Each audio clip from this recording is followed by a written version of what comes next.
Welcome back to Primetime News. And a special welcome once again to our viewers on onespotmedia.com. A manhunt is still on for the hospital worker who allegedly raped an autistic patient. And while the security forces search for the man to bring him to justice, the Nurses Association of Jamaica has condemned the act. The group is also blasting the ongoing attacks against women and children and girls in the country. Shamela Pullen has this Primetime News follow-up. It's more than a week since Joy, as we called her, reported that her 17-year-old autistic daughter was allegedly raped at hospital where she's been receiving treatment. Even as the matter is being investigated, questions linger as to how far it will go because the chief suspect remains on the run. Sissoko police is looking for the person, the suspect. Because Sissoko go to the brother, because the brother had work there, and the brother don't work there again, the brother stop work. From Sissoko go to the brother say he move from Barbican, his brother move from Barbican, and he don't know where him live. And by the time he tell Sissoko he not come back to work from the Saturday, his brother don't come back to work. So none of the both of them don't come back.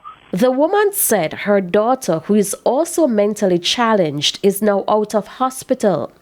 But the trauma of the incident is taking a toll on the family. I'm so hurt with everything. My daughter, her mind is on it a lot. Sometimes she says she can't stop thinking about it at times. Last night she cried yesterday because it hurting her so much. She's trying to cope with the situation that happened at the hospital. But I said, nobody will come reach out to me because they feel like they can sweep it under the rug. The fact that the incident happened while the child was in the care of staff at a public medical facility is of concern to the president of the Nurses Association of Jamaica, Patsy Edwards Henry. She deems the situation serious and one which should never have happened. The Nurses Association of Jamaica condemns any act of violence against women and girls, and especially when it is committed in what one would want to call a safe space, because our hospitals should be safe environments for our patients and our staff. She's encouraging the Ministry of Health to examine the factors which led to the incident and address any gaps with urgency.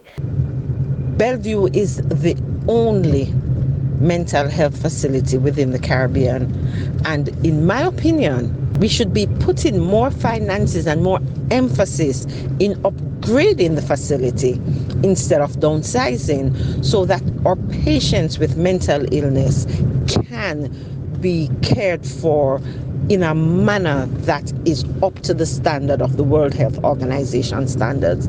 Shamela Pullen, TVJ News.